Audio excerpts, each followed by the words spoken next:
بسم اللہ الرحمن الرحیم۔ السلام علیکم ویورز، آپ دیکھ رہے ہیں سعودی اردو نیوز چینل۔ سعودی عرب کے سیکیورٹی اداروں نے پورے سعودی عرب میں بڑی کارروائیاں کی ہیں۔ تازہ ترین اطلاعات کے مطابق ایسے غیر ملکی افراد کو بڑی تعداد میں گرفتار کیا گیا جو سعودی عرب کے قوانین کا احترام نہیں کر رہے تھے، غیر قانونی لیول پر مکہ المکرمہ جانے کی کوشش کر رہے تھے۔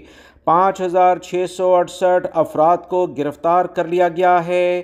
اقامہ ملازمت اور سرحدی امن و امان کی خلاف ورزی کے بھی یہ مرتکب پائے گئے تھے۔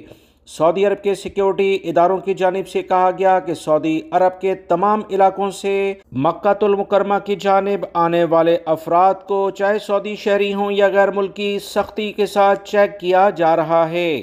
سعودی عرب کے سیکیورٹی اداروں کے ڈائریکٹر کی جانب سے کہا گیا کہ حج سیکیورٹی کمیٹی کے سربراہ محمد البسامی کی جانب سے جو بیان جاری ہوا ہے، اس کے مطابق 1,59,000 سے زائد غیر ملکی افراد کو مکہ المکرمہ میں آنے کی کوشش کو ناکام بنایا گیا اور انہیں واپس کیا گیا ہے، جبکہ حج کے لحاظ سے بغیر پرمٹ آنے کی کوشش کرنے والے 5,868 غیر ملکی افراد کو باقاعدہ طور پر گرفتار کیا گیا۔ یاد رکھیں، حج کے لحاظ سے اگر کوئی بھی غیر ملکی یا سعودی شہری بغیر حج پرمٹ کے داخل ہونے کی کوشش کرے گا تو اسے فوری طور پر گرفتار کیا جا رہا ہے اور اس کے خلاف سعودی عرب کے ادارے سخت ایکشن لیں گے۔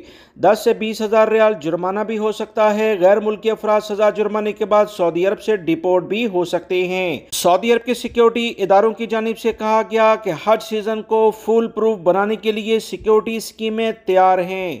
کسی بھی قسم کی بدامنی پھیلانے والے افراد کا ہر طرح سے مقابلہ کیا جائے گا۔ عازمین حج کی سلامتی کو یقینی بنایا جائے گا اور انہیں نقصان پہنچانے والی ہر سرگرمی کو روکا جائے گا۔ سلامتی اور بچاؤ کے اصول پر سختی سے عمل کیا جا رہا ہے۔